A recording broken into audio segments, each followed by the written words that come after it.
যে ব্যক্তি জুমহার দিনে সূরা কাহাফ পাঠ করবে তার ঈমানের নূর এক জুমহা হতে আরেক জুমহা পর্যন্ত বিচ্ছুরিত হতে থাকবে।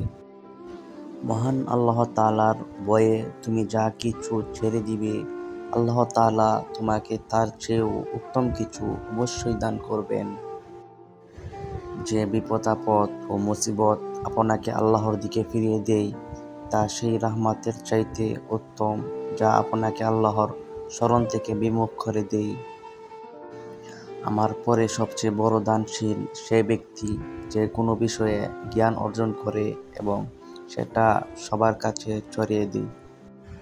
প্রতিটা ব্যক্তি তার সকল কাজের সেই ফল পাবে যেটা সে নিয়ত করবে।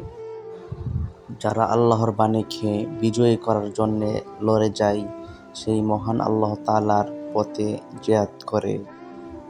আল্লাহর পথে একটি সকাল কিংবা একটি সন্ধ্যা অতিবাহিত করা গোটা পৃথিবী ও পৃথিবীর সমস্ত সম্পদের চেয়েও উত্তম।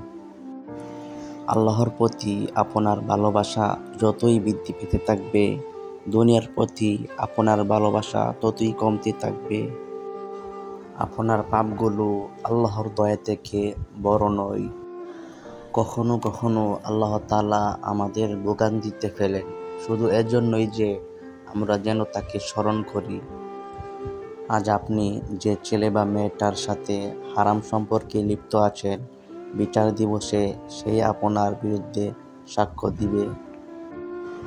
এমন কারো সঙ্গী হন যে আপনাকে আল্লাহর কথা স্মরণ করিয়ে দেয়। আপনার দুর্বলতাকে শক্তিতে পরিণত করার ক্ষমতা একমাত্র আল্লাহ তাআলাই রাখেন, তাই তার কাছেই প্রার্থনা করুন।